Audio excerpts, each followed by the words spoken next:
서울의 외곽에 위치한 작은 마을에는 오래된 폐가가 하나 있었습니다. 이 집은 수십 년 동안 방치되어 있어서 주변 사람들 사이에서는 귀신 집이라고 불리며 두려움의 상징이 되어 있었습니다. 마을 사람들이 그 집 근처를 지날 때면 언제나 발걸음이 빨라졌고 아무도 해가 진 후에는 그 집 근처에 가지 않으려 노력했습니다. 그 집에 얽힌 이야기들은 대부분 1950년대로 거슬러 올라갑니다. 당시 그 집에는 한 가족이 살고 있었는데 어느 날 그 가족이 흔적도 없이 사라졌습니다. 마을 사람들은 경찰에 신고했지만 가족의 흔적은 어디에서도 찾을 수 없었습니다. 결국 그 사건은 미제로 남고 말았습니다. 그 이후로 그 집에서 밤마다 이상한 소리가 들린다는 소문이 퍼지기 시작했습니다. 몇 년 전 용감한 젊은이가 이 집에 대해 블로그에 포스팅을 하기 위해 그곳을 탐험하기로 결심했습니다. 그는 카메라를 챙기고 철저히 준비하여 한밤중에 그 집을 방문했습니다. 집에 도착하자마자 느껴지는 차가운 기운에 그는 잠시 망설였지만 호기심이 두려움을 눌렀습니다. 집 내부는 여느 폐가처럼 낡고 허름했습니다. 벽지들은 너덜너덜했고 바닥에는 먼지가 두껍게 쌓여 있었습니다. 젊은이는 핸드 전등을 켜고 카메라를 돌리며 기록을 시작했습니다. 그는 손전등 빛에 의존하며 방을 하나씩 둘러보기 시작했습니다. 처음 몇 방은 특별할 것 없는 방들이었지만 저택의 안쪽으로 들어갈수록 이상한 그림들과 오래된 흑백 사진들이 걸려있는 방을 발견했습니다. 특히나 한 사진에서는 가족 전체가 형체 없는 그림자와 함께 찍혀 있다는 것을 알 수 있었습니다. 그 사진을 보는 순간 그는 왜인지 모르게 오싹한 소름이 돋았습니다. 그가 집에 2층으로 올라가려고 계단에 발을 디디려는 찰나 느닷없이 현관문이 쾅 닫히는 소리가 들렸습니다. 놀란 마음에 뒤를 돌아보았지만 아무도 없었습니다. 긴장이 고조되는 가운데 그는 용기를 내어 2층으로 발걸음을 옮겼습니다. 2층에 올라서는 순간 그는 한 방에서 흐느끼는 소리가 들리기 시작했습니다. 그 소리는 점점 더 크게 들렸고 마치 울고 있는 여자의 소리처럼 들렸습니다.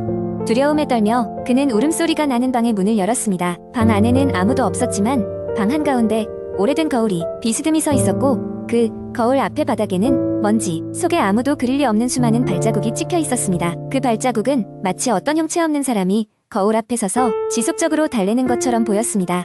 거울을 조심스럽게 살펴보던 순간 그의 눈에 무언가가 포착되었습니다. 방 안에서는 보이지 않던 한 여자의 형체가 거울 속에서 흐릿하게 비껴 나오고 있었던 것입니다. 그녀는 긴 머리에 하얀 드레스를 입고 있었고 그의 눈을 똑바로 바라보고 있었습니다. 소름이 돋아 얼어붙은 그는 뒤로 몇 발자국 물러났고 그 순간 방의 불빛이 깜빡거리기 시작했습니다. 두려움에 사로잡힌 그는 서둘러 그 집을 빠져나왔지만 집을 떠나면서도 무언가가 그의 뒤를 따라오는 것 같은 느낌을 지울 수 없었습니다. 이후로 그는 그날의 경험을 아무에게도 이야기할 수 없었고 병원에서 깊은 불면증과 불안에 시달리게 되었습니다. 그의 블로그에 올린 마지막 글은 그날 밤의 간략한 요약과 다시는 그곳에 가지 말라는 경고문 뿐이었습니다. 그리고 며칠 뒤 그는 블로그도 세상에서도 더 이상 모습을 드러내지 않았습니다. 그 이후로도 그 집은 여전히 누구나 입에 올리기 꺼리는 미스터리의 대상으로 남아있습니다. 과연 그 집에 얽힌 진실은 무엇일까요? 아무도 모릅니다. 그러나 한 가지 확실한 것은 그 집 근처에서 아직도 한밤중에 울고 있는 여자의 이야기가 여전히 들려온다는 사실입니다. 두 번째 이야기 학교가 끝나고 어둑어둑해진 저녁 지영은 도서관에서 늦게까지 공부하다가 집으로 돌아가는 길이었다. 평소에는 10분도 걸리지 않는 거리였지만 오늘은 유난히 길게 느껴졌다. 길을 걷는 중 이상하게도 그녀의 등 뒤에서 누군가 따라오는 듯한 느낌이 들었다. 고개를 돌려보았지만 거리에는 그녀 홀로뿐이었다. 괜히 긴장한 것일 거라고 스스로를 안심시키며 발걸음을 재촉했다. 몇 걸음 더 걸었을 때 뒤에서 들리는 발자국 소리가 또렷하게 들려왔다. 이번에는 전에 없던 오싹함이 스쳐갔다. 지영은 속도를 높여 걷기 시작했다. 발자국 소리도 그와 함께 점점 빨라졌다. 순간 호기심이 그녀를 덮쳤다. 누구세요? 용기를 내어 말했지만 아무 대답도 없었다. 길 위에는 여전히 그녀 혼자였다. 그렇게 몇 분간의 침묵이 흘렀다. 이제는 공포가 무겁고 두꺼운 안개처럼 그녀를 휘감았다.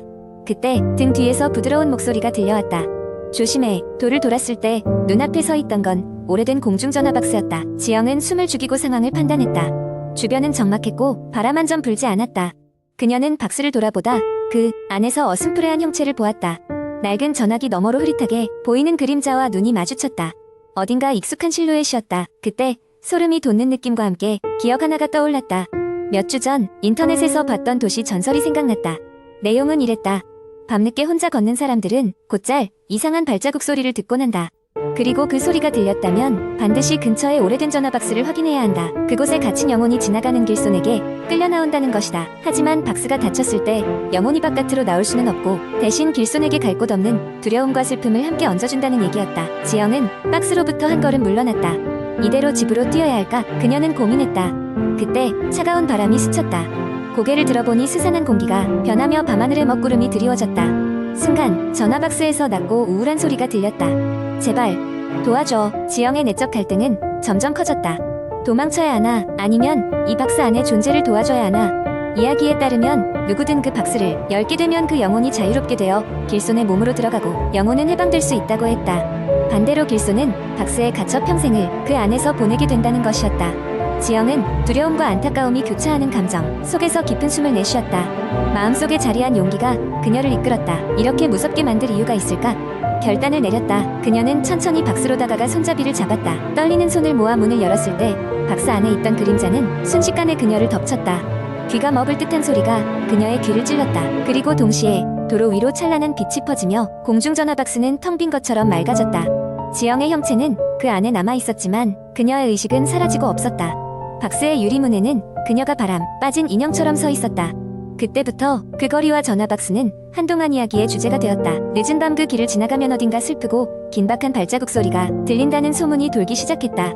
그리고 사람들은 그저 묵묵히 자신의 길을 서둘러 걸었다.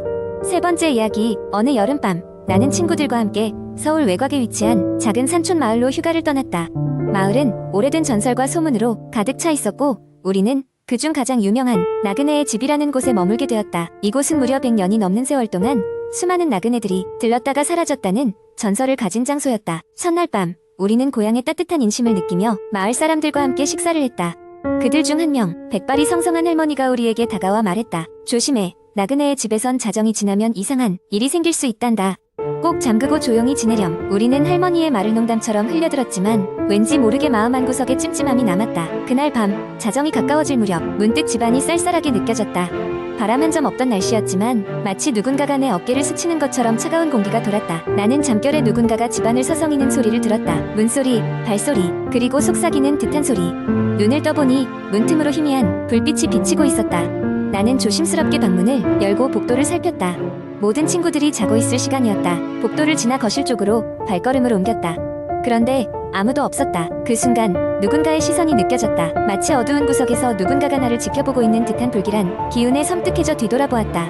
하지만 그곳엔 아무것도 없었다. 나는 다시 침실로 돌아오려 했지만 그때 기괴한 그림자가 벽에 비치고 있었다. 그것은 분명 사람의 형상이었으나 어딘가 일그러져 있었다. 내가 눈을 비비고 다시 올려다봤을 때 그 그림자는 사라지고 없었다. 놀란 가슴을 쓸어내리며 방문을 잠그고 침대에 몸을 눕혔지만 쉽게 잠이 오지 않았다. 다음날 아침 나는 밤새 겪은 일을 친구들에게 이야기했다. 그러나 그들은 나의 이야기를 단순한 꿈이나 착각으로 치부하며 믿으려 하지 않았다. 우리는 예정된 일정을 소화하며 하루를 보냈지만 나는 계속해서 찝찝한 기분을 떨칠 수가 없었다. 그날 밤 자정이 되자 또다시 기묘한 소리가 들려왔다.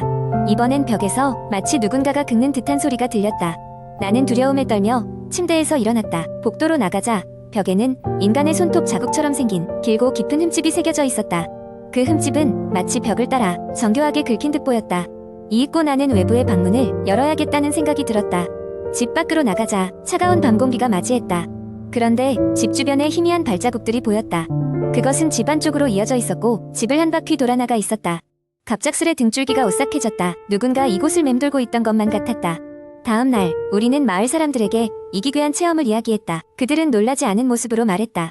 그 집은 예전부터 원혼이 서린 곳이라고 했지. 저마다 그곳에 머무르면 무언가를 보고 듣곤 한다고 하더이다. 그들의 말에 소름이 돋았지만 이미 예약한 일정이었기에 중도에 그만둘 수는 없었다. 셋째 밤 나는 홀로 깨어서는 안 될 무언가를 느꼈다. 방 안이 아니 집 전체가 무겁고 침울한 분위기에 휩싸여 있었다. 문득 창문을 바라보자 안개 같은 것이 서려 있었고 그 안에 흐릿한 얼굴들이 어른거렸다. 분명히 존재하지 않는 이들이었다. 그들은 슬픈 눈으로 나를 바라보고 있는 듯했다. 결국 우리의 여행은 사흘째 날로 막을 내렸다. 우리는 그곳을 떠나며 다시는 그 마을에 돌아가지 않기로 다짐했다. 그리고 혹시라도 그 마을 아니 그 나그네의 집을 다시 가게 된다면 자정이 지나기 전 절대 불을 밝히지 않겠다고 서로 약속했다. 그 후로도 나는 가끔씩 그 집에서의 경험을 꿈에서 재현하곤 했고 꿈에서 깰 때마다 심장이 터질 듯 뛰곤 했다. 시간이 흘러도 여전히 그곳에서의 기억은 생생하고도 기이하게 남아있었다. 그것은 결코 단순한 착각이나 상상의 산물이 아님을 나는 알고 있었다.